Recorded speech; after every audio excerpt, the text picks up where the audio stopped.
Man,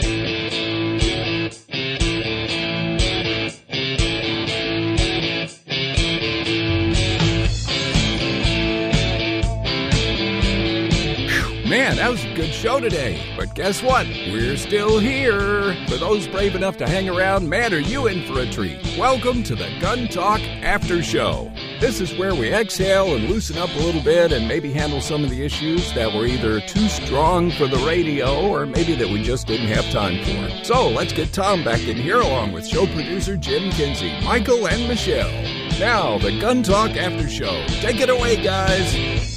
All right, we're now in the after show. This is the part where we pretty much just ignore everybody and we talk amongst ourselves. So here we all are. We got Michael, Jim, and the lovely Michelle, our call screener who actually is the star of the show. Nice. Thanks. So how you guys doing? Awesome. Fantastic. Excellent. That's right. We made it through yet another show without too many debacles, at least none that they are able to hear. Right. You guys cover up all of the bad mistakes back there, and you only let mine go through. Well, I thought that's what we use commercials for. It's just for ego purposes on this end. You know, as the fellow says, hey, it's just radio, man. It's not like it's real. Oh, yeah. Hey, So, I patronized one of our sponsors this week. You did? So did I. You know, What'd actually, Michael and I both did. Oh, talk to me. You know, I've been a smart carry holster user for, like 10 years, right? Yeah, that's the rig that looks kind of like It's like a jockstrap. A manly jockstrap. Yeah, There you go, with a gun in it, which makes it manly. Okay. Yes, it does. And for most applications, I've been fine, and you've kind of teased me about it over the years, and I've stuck with it just because it's what I'm familiar with. And you like to drive you crazy. And I like to drive, yes. Actually, I don't even have one. I just tell you I have it. Oh, okay. You can't go wrong with denim, dude. Yeah. So, exactly. So, I thought, I got to try something else because when I wear sweatpants or shorts or something, it's fine. However, if I want to dress up nice, it's cumbersome to get to. You got to pull your shirt out. Michelle's waving her hand saying, when do you dress up nice? Yeah. Okay. When did you ever dress nice? Hypothetical situation. I'm thinking about. If you ever actually had a pair of pants, you could do that. That's I've true. gotten here one time. He's not had a bathrobe on, so come on. There's a visual. I'm glad you came in early. Yeah. So, Okay, we're going to start the show over again now because I have some brain bleach in here. Okay, let me watch it be more correct. In the event I decided I wanted to dress like a human being, a smart carry holster was not optimum because your shirt gets in the way, a lot of the reasons, and it's just, you had pointed out something about you sitting in a movie theater and your muzzle's pointing towards the people in front of you, and I decided I don't want to sit in the front row anymore, so I thought I'd, give some business to one of our sponsors because that just makes sense to me. It's like if I worked for Ford, I probably would not drive a GM. Probably not. Right. So, and I realize people do, and that's fine, but not for me. So, what'd you do? I called Alien Holster. Actually, Michael ordered his Alien Gear holster. Alien Gear holsters, okay. Yep. And he had told me about it, and of course, being subjected to his mental image, I said, well, if he's going to buy one, I got to have one too. He just one-ups me on everything I do. It's what it is. Right. He's a topper. No, Mike, I two-ups you on everything. I just one-up, you're one-up. So anyway, I gave him a buzz and said, hey, I'm Jim from Gun Talk, yada, yada, yada. I'm not asking for any special favors. I would really like to try your product out and give it a run. You guys have been supportive of us.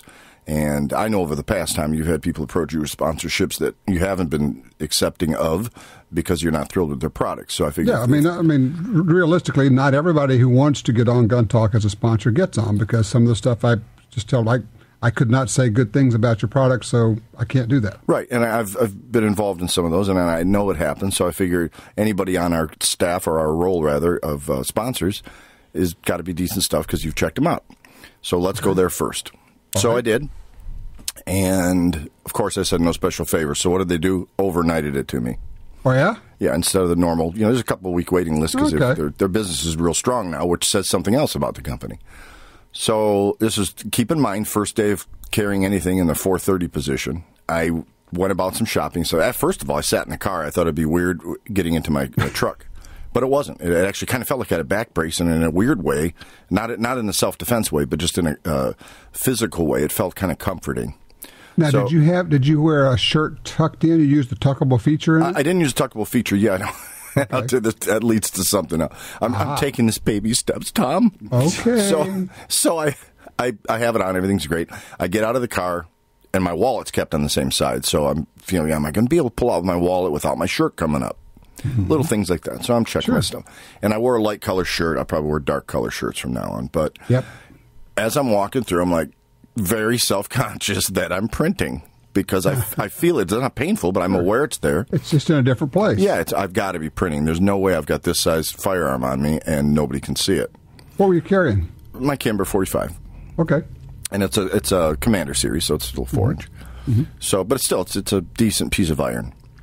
So I'm trying to look at it. I figure, well, if I look at it, and there's people behind me in line. If I look at it, they're going to, what's this guy looking at? That's going to be more obvious. So I was at a major box store. So what did I do? I walked over to the full-length mirror section and pretended I was shopping for a mirror. Does this holster make me look fat? Yeah. So bottom line is these things are built great. I acclimated to it right away. And you and I talked a little bit off air about a slow draw and stuff previously. And that's something I'm going to be working on quite a bit this week because I felt kind of negligent by taking out a holster I'd never had and just going out in public with it. That was going to be my first point. Yeah, I really should have practiced out back, which we have the facility to do that. I should have taken advantage of it. First, you need to practice it with an unloaded gun. Correct. A lot. Correct. Yeah. And I want to add this. What you want to do is practice drawing in slow motion where you're going to, like, you're right-handed, right? Correct. Your left hand's going to come over and pull the shirt up. And I mean, when I say pull it up, I mean pull it up to your neck. You need to rip it up as high as you can. Don't worry about the skin that shows. That's the least of your problems. Or the dollar bills that Michael waves at me afterwards. There you go. And I don't have any money. What you want to do is get a good firing grip on the gun before it comes out of the holster, because you do not want to have to alter your grip once it comes out of the holster. Right. And then you come up, clear everything, and then it starts coming forward with your right hand. You're still holding your shirt with your left hand because you don't want the shirt to fall and get hung up on everything. Right. And this is why you have to do it really slowly the first 100 times. And then as your gun comes forward, then you can drop the shirt with your left hand. You can marry your two hands up and they come forward. But here's the other part. I want to make sure I get this in. You need to practice reholstering, because it is really, really easy to sweep your hand, to point the muzzle of your gun at your left hand. If you reach down with your left hand and grab the shirt to pull it up, and you come down too fast with your right hand, you could actually point the gun at your left hand. So you need to pull that shirt way up. I'm doing it right now. Get it out of the way, and then be very careful as you slowly reholster. And you need at least 100 reps of that before you really kind of get to feeling good about it. The other thing I would make, because you haven't carried in that position very much, is to make sure that you don't have an undershirt or any kind of garment that may have worked its way into your holster. Okay. Because there's twofold. One, your gun's not going to fit. Two, it could get in between the trigger guard and cause yourself a serious negligent discharge. So what we like to say is just reluctantly, like you said, slowly, reluctantly really holster and make sure. I mean, if you have to take that opposite hand and feel that holster, the hole out, do it. Well, the other thing is, when would you ever be in a hurry to reholster? No. I mean, I don't see the benefit. Weirdly enough, people do it, especially, strange enough, at the range. They draw fast and they reholster fast, and that's when they end up shooting themselves fast. Gotcha. Well, the other thing you had told me about before, which kind of came into play, it made me think about, is the inconspicuous draw. Because in a real-life situation, do you want to be pulling your shirt up so high that the guy pointing the gun at somebody else sees you, and now you're the target? And think about this. Imagine you're in a store and something's happened up front and you're thinking, I'm going to get my gun out. It's not a fast draw situation, but I'm just going to get it out. But the bad guy is looking around. What you want is for everything from, call it armpits up, to be still, so that your shoulders are not hunching, your arms are not jerking around. It's all happening with your hands without moving your shoulders, and you're moving. And for this, a slow motion, you can actually just kind of slowly gather up your shirt over on one side, pull it up real kind of slowly, right, and then ease the gun out with your right hand and keep it all down low. And then you've got it out, you've got it in your hand should you need it. But these are things that a lot of people don't think about, and that's where mirror practice would be great. You can see if your shoulders are moving. And really good, exactly. And if you could do it like behind a table or dresser or something that basically blocks you off from essentially the waist down or maybe mid-chest down, and see if everything above that is moving around during your draw. It shouldn't be. It should be perfectly still. And I want the drapes open so the neighbors can watch and say, "What is he doing?" Well, you can give standing all in front of the mirror. scorecards. You can get like a 10 from the, a 7 from the Russian judge. Right. I just got that, and it took me a little while, but yeah, that was cool. Got to keep up here, Michael. I mean, I'm sorry. I'm working on outdated software here, so. Yeah, I understand. To wrap this up briefly, I want to thank the folks at Alien Holsters because their expedient delivery is way, way more than I expected. And the product rocks. It's really solid. It's adjustable. And when I decide I want to go outside the waistband, all those molded features fit on the outside. And if I decide, well, I'm never going to carry this again, but I'm going to start carrying XYZ model, for life, you send back the molded shells, and they'll send you the proper shell for your new gun. Yes. And it's aliengearholsters.com on the web, aliengearholsters.com. Yeah, what a cool company. I wanted to thank them. Oh, okay. Well, good. You did. And I'm glad you had a good experience with that. Tell you what, let's take a quick break. When we come back, let's talk a little bit more about carry, about the guns that we are carrying, and how we came to those decisions. We'll be right back.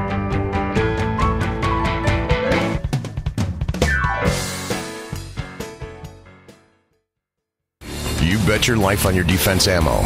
Get the proven performance of Nosler bullets in the new Nosler Defense Ammunition, featuring the same technology as the famous AccuBond line. Polymer tipper hollow point, bonded performance handgun bullets for weight retention and barrier penetration. Available only in Nosler Defense Ammunition in 9mm, 40, and 45 caliber. Also available in 223 with a 64 grain bullet. Visit Nosler.com.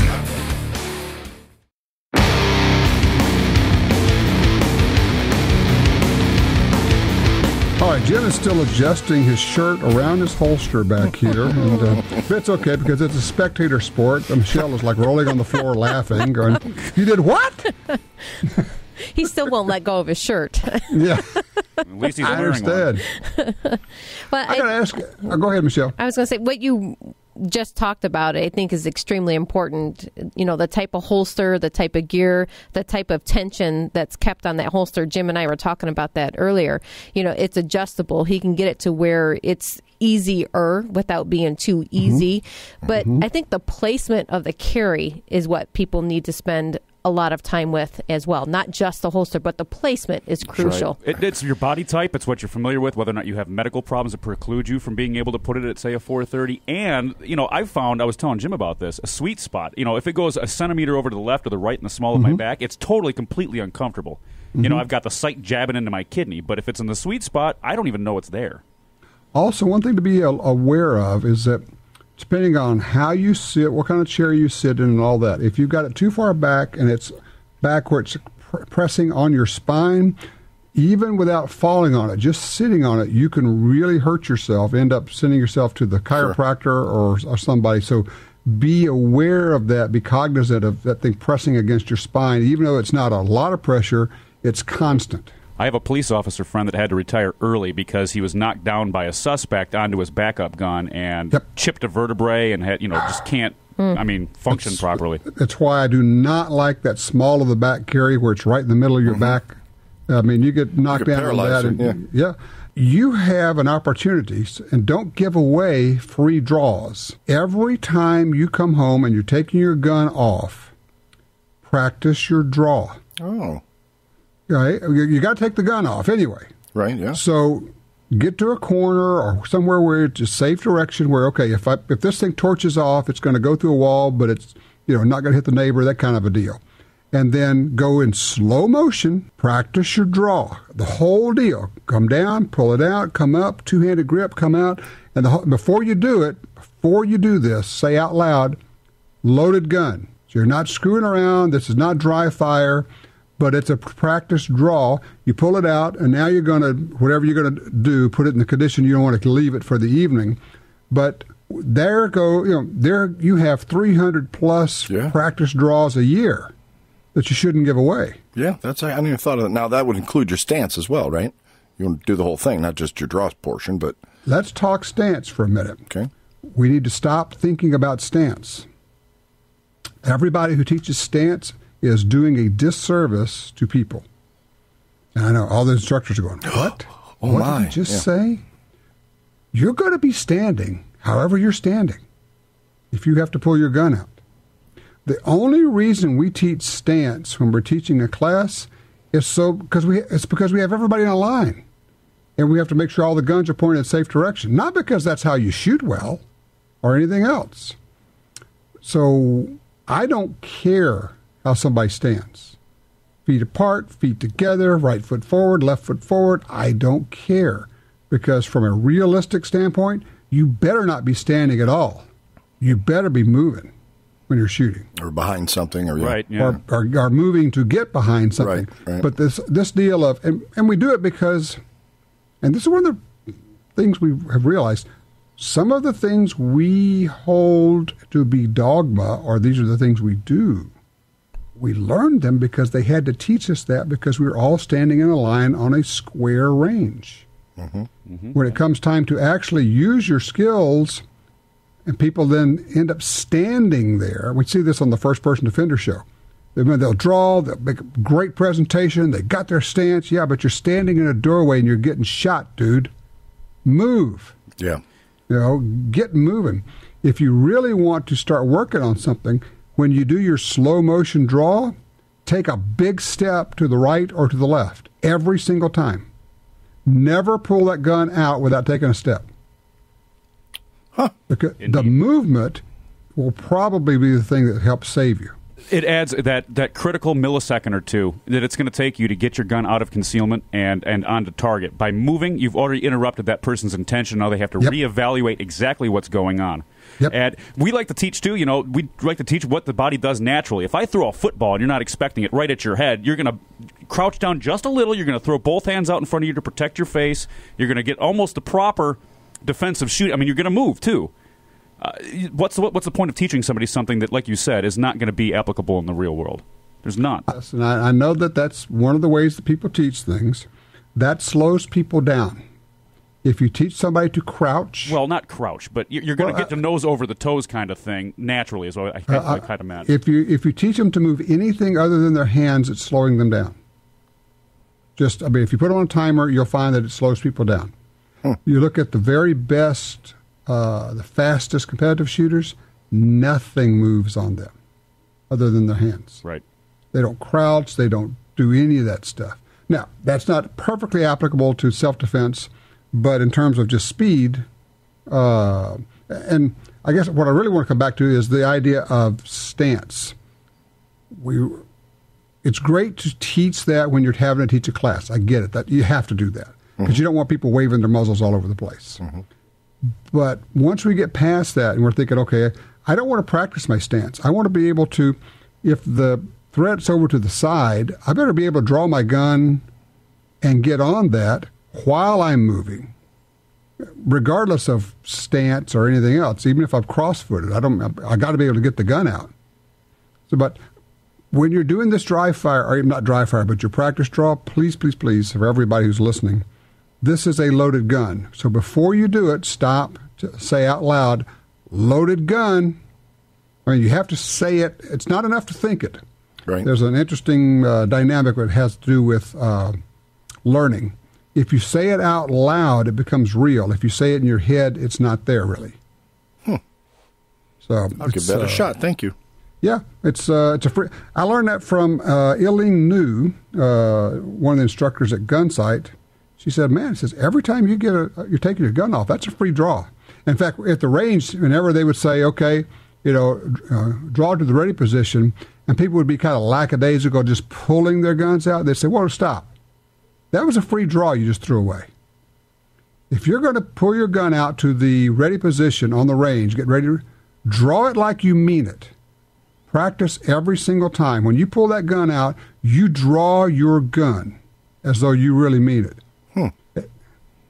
So you never just pulling the gun out. You're drawing the gun. It's the real deal. Now, for clarification, I shouldn't be going to the range and getting undressed, though, right? I'm not sure how the rules are. I didn't see it in the range. policies on the wall. It's your range, dude. I mean, if you're renting a place, you got your own lane, right? It's kind of it's a semi-private lane. It's 365 free draws my butt. More than that. That's right. You got all you want. Get out of here, Buster. So, I don't know. We had an interesting conversation I was going to share with you guys just about calibers. The more I talk to people who are really into self-defense guns, the more I find that nobody I talk to is carrying a 40. It's like they're all 9s or 45s. What are you guys hearing? We had this we had this discussion right before the show went on, and Michael and I were discussing 9 versus 45. I said, I think I'm going to start carrying that Glock 40 just because. For no other reason, just because I don't. Well, I like your reasoning there. I think that makes all the sense. I mean, it's like, how do you argue with that one? Well, I mean, have you never bought a gun just because it looked cool? Never. Yeah, never in my life. I asked the wrong guy that. Yeah. I mean, it's the same kind of thing. It's like part of your wardrobe. I mean, 'cause you're telling me sometimes you carry your 1911 still, even though you're normally a striker-fired guy. There's got to be a reason you do that. Is it a physiological reason, or is it, hey, I just want to carry my 1911 today? Sometimes you just say, that's a cool gun. I think I'll carry that today. Exactly. Absolutely. I get it. I mean, but I just found it interesting that I think part of it is that more people are moving to the 9, but also people, once they shoot a 40 a bunch, they say, that kind of kicks a lot. Snappy. It is. We did a whole day of shooting video this week with Rob Pincus, noted trainer. Mm-hmm. And we really had fun with him because Rob is known as Mr. Striker Fired Guy, right? Right. So we, for the purposes of what we were doing, we had him shooting a 1911. And because we had him showing how to manipulate the thumb safety and all. So he was taking pictures of it and doing Instagram and all that. And all of his friends are going, I can't believe it. This is crazy. The times they are a-changing. That's right. And then we had him use an AK. So we were doing basically a lesson on how to run an AK. So he said, he said, what is this? It's like old gun week where you were using, and we had, and we put a Taurus Judge in his hand. I was going to say a revolver, yeah. Yes, we made him use, not just a revolver, but a Judge. Yeah. Which would be like the last thing in the world that he would want to use. And so he was just, oh my God. So he was starting these pieces off with, well, some people still use 1911s. And if you're one of those people, we're going to show you how to run it. So he had to get his dig in, Sure. Now, did he off camera admit that some of them are pretty cool? No. Not at all.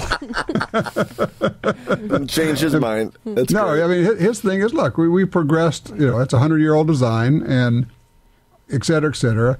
I think he's comes from what I call the bucket of bullets theory. That's his world, and I get that. I mean, honestly, if you said you have to go into a gunfight, Tom, and you can carry a 1911 or you can carry a 19-shot 9mm, I'm going with the 9 every time. Right. I'm taking more ammo. And I think that's all is where he's coming from. Now, 25 years ago, that wasn't the case just because the 9s really didn't hold a candle to 45s as far as ballistics and et cetera. But they do now. And we also didn't have the high caps. I mean, the Glock came along. Really was the Browning High Power was the first high cap, I believe. But you're right. We were pretty much shooting all FMJs back then. Mm-hmm.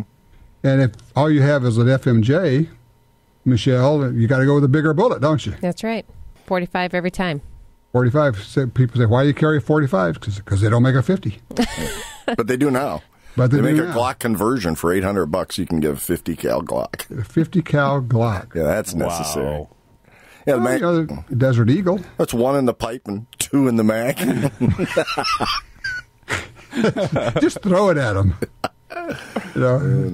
Goodness gracious. So let's see. What was we were working with the 1911. And we did some interesting drills.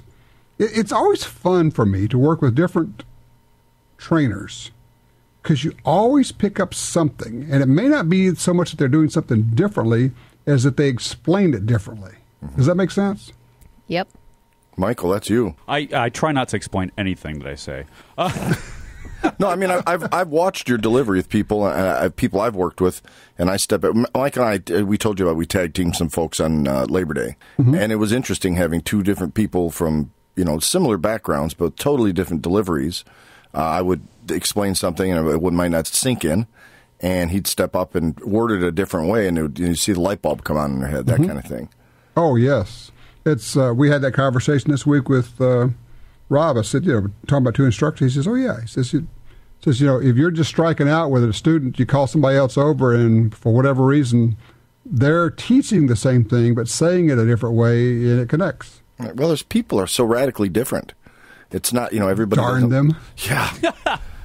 And so a different delivery, a different approach is, like you said, if you're teaching the same stuff but from a different delivery, that can make a world of difference to the receptor of that information. Right. It's creating a vocal presentation in their head. Pictorial. Now, there's other things that come into play. People, it's not just the information you're feeding them. You may look like their ex-brother-in-law who they hate. I mean, seriously, there's all kind of psychological things come in that make them not click with you. You may be the greatest gal or guy in the world, and hand it over to somebody even with lesser experience, possibly, that gets through to them because for some reason they click. It has nothing to do with the range, the gun they're shooting, anything else. There's other things that come into play. Technique of approach. Wanted to circle back to our guest we had from Crossbreed Holsters today, and we were talking about their ankle holsters. And one of the things that we know that almost 40%, right at 40% of our listeners on Gun Talk are women. And just the reality of it is that it is much more difficult for women to find some way to carry primarily because of dress. I mean, guys can get away with dressing sloppy. Most women don't want to dress sloppy with a shirt hanging out and all of that. And I was wondering if any of you guys have ever tried or used ankle holsters. I've used them before. For a little, I had a little 22 J frame, that I'd carry as kind of like a backup, or if I'm wearing running shorts or something and I can't get around wearing shorts is a bad example, but yeah, I've used them before. The one that I had, I found that was extremely annoying to the skin on my leg. It was probably just a product of the holster itself. And that's been one of the issues is finding some comfort in an ankle holster. I mean, obviously you got to wear socks. It goes straps over your sock. It caused me back problems though. Ooh, interesting. It probably changed the way you walk. It did. You could probably wear your shoes differently, but I was getting really bad lower back problems after about a week of carrying it. And I'm like, wonder why that is. And I'd stop carrying it. Okay. Did anybody ever mention to you that maybe an ankle holster isn't the best way to carry your Desert Eagle? Nice. I thought it was possible you should unholster before he shoots. That was the problem. Oh, yeah. I was just kicking the bullets out of it. Flick them at people. Yeah. There's a couple of places where an ankle holster really comes in handy, and one of them is driving. Yeah. If you were in your vehicle, and say if you're right-handed and you've got the holster on the inside of your left, ankle, you could reach down and draw that pretty easily from a sitting position, I would think. That's the problem. One of the problems, anyway, with carrying inside the waistband is depending on whether or not you wear your seatbelt, which you should. You can't easily get at it. You have to pull the seatbelt off, and you got to fight with your shirt. What if you're sitting on your shirt? If somebody gets in your passenger door, you're right-handed. Are you going to be able to get that out and rotate your arm enough to be able to affect the shot? I mean, those are all questions. Well, what I do now is that we had that incident last year, Tom and I discussed earlier this year, about the guy that hopped in my car. Out of the blue. So now when I get into my vehicle, it's not in my, I should say, with the alien holster in the back, I pull it out now. It goes in my door pocket so I can get to it with my left hand. The only consideration there is when you're reholstering wherever you get to, you got to, you can't be flashing a gun around, putting it inside your holster. So I've got to think through that a little bit. But I don't like the idea of any holster prohibiting me while belted in to getting to it. I guess the real thing would be to carry two guns. Remember, Jim, back then you were doing the smart carry, which you really can't draw from a sitting position. Right. With your new Alien Gear belt holster inside the waistband, you can draw from your seating position in with the seatbelt on? Yes, absolutely. Right, I'll have to practice that after we leave the show. You need to practice that with an unloaded gun. The other thing is, when you do remove your seatbelt, and this is tricky, you want to use your left hand to remove your seatbelt, and what you do is you put your left hand against your chest and slide it inside the shoulder harness. Okay. And then go down and hit the button on your seatbelt. The reason for that is if you reach over and unlatch it, then when your left hand comes up, that seatbelt is going to wrap around your left arm. You're going to get trapped in your car with this darn thing. So we're all here in the studio with our arms crossed over our chest. Exactly, everybody's doing it at the same time. So what you do is, and you should just practice, this is how you start taking your seatbelt off from now on. You do the swim motion. Your left hand goes against your chest, slides inside that shoulder harness, clicks on it, and then it just comes off. And don't just let it fly. Go ahead and hold on to it and remove it. But at that point, you can reach back, and I'm doing the same thing at the same time. You can pull that gun out from basically a 3:30 to 4 o'clock position. But here's where you have to be real careful.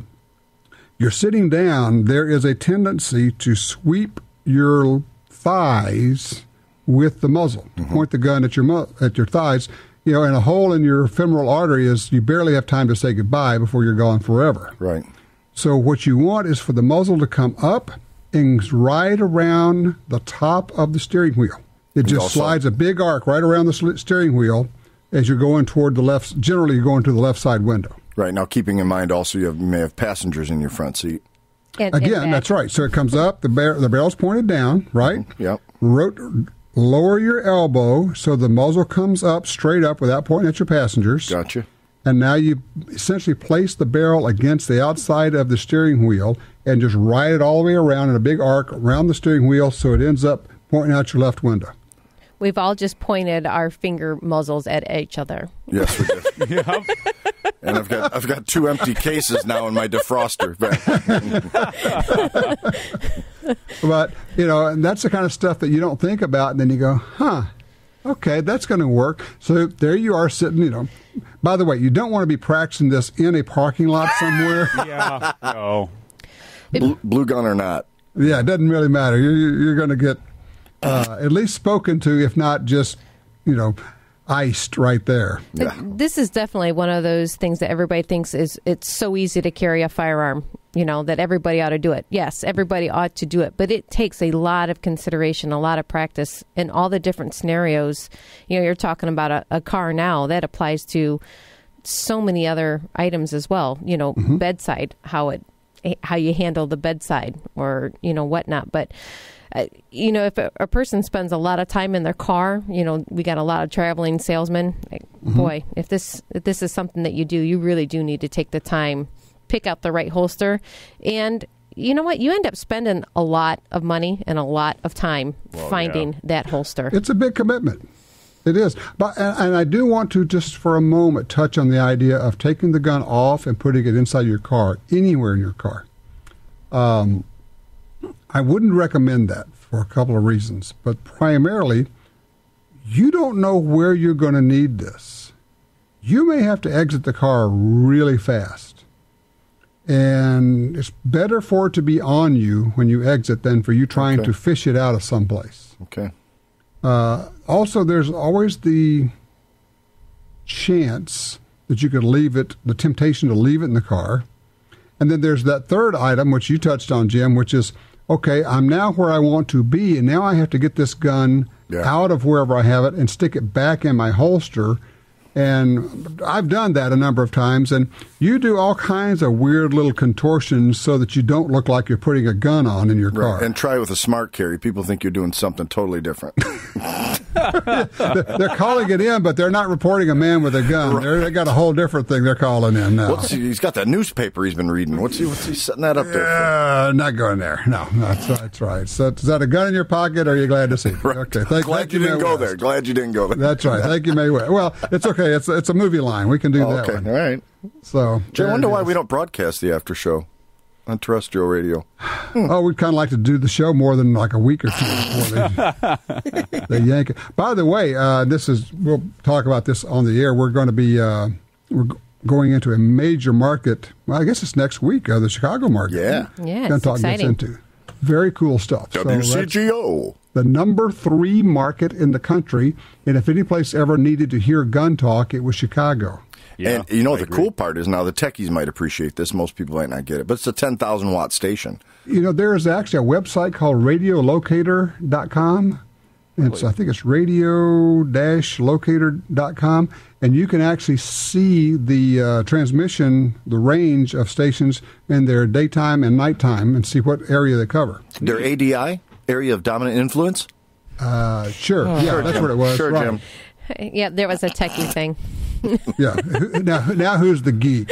I spend a lot of time alone. See, that's why I just don't comment on that stuff, because I already look stupid. I don't need to make it worse. All right, what was that? I'm going to do it again. What was that station's called theirs again? I believe it's WCGO. Chicago. In Chicago. All right, so look. You want a drum roll or something? I'm looking on. There we go. But yeah, that's radio-locator.com, and you can check on anyone. And also, for those who are curious, if they want to know, they're driving around, want to know where they can hear Gun Talk, you can go to our website, guntalk.com/listen, and we list all the radio stations. So as you're traveling, you can go, okay, well, I'm going to switch from this one to this one to this one. Mm-hmm. And that's assuming that you're not doing the podcast, of course. Then you can pick it up anywhere. Well, with anytime. a modern car, too, most of them have Bluetooth. You could always stream it and listen live with the Gun Talk app. I was wondering about that. I was going to ask somebody, if you can get... All you would need would be cell phone service, right? You would need just a cell phone internet service. So if you've got 3G or 4G, you should be good for voice. And, yeah, you should be able to get that just and about you can anywhere. run the Bluetooth right through your It's car. digital.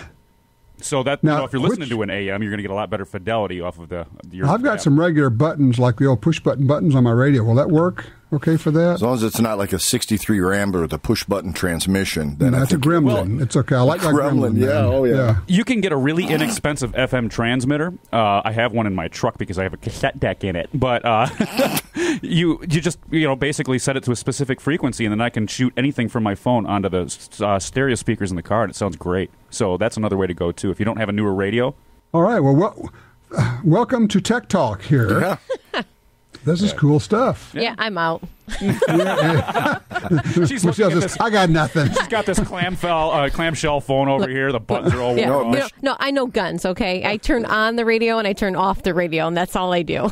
Well, actually, Michelle's in the market for a holster, Tom. We got 2 more minutes. We could probably... What do you got? Yeah. What you looking for? Tell him. Well, I was telling Jim, actually, a couple of weeks ago, I had made a comment that I'm trying to find some type of a holster to give really good support while running, because that is an issue, wearing, running pants or pants that don't have a real heavy waistband on them. Right. And so you had the gentleman with crossbreed holsters on today, Matt, and I spoke with him after you were done, and I'm going to be ordering myself one of the holsters, one of the belly bands, and give that a whirl and see. Oh, good. We're see going how to it get a feels. report. I want to know now, what gun do you like to carry when you're running? Oh, really? There's a couple. At the same time. Well, I've got an AK and an AR and a Mossberg pump. I'm not tall enough for those. Either a revolver or a small semi-auto. Yeah, and honestly, hand size, sometimes if you're going like that, you can say, look, just get something like an LCP or even a little 380. Something's a lot better than nothing. Right, and when you're out there in that situation, just having it gives you a security preference over not having it on. So finding something was pretty crucial to me. Well, I will be looking forward to your range report on the belly band, because I honestly, after seeing it, I always had it figured it was up around your belly. And then they said, no, it's way too high. You want to have it down where it's actually underneath your belt. Right.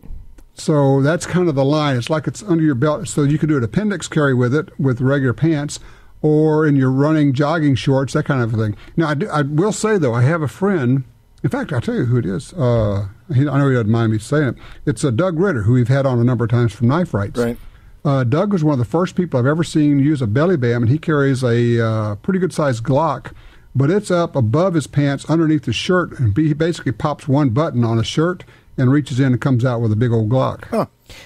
One of my concerns was how hot it's going to be or how easily it's going to be accessed. So that's going to be one of the things that obviously I'm interested in.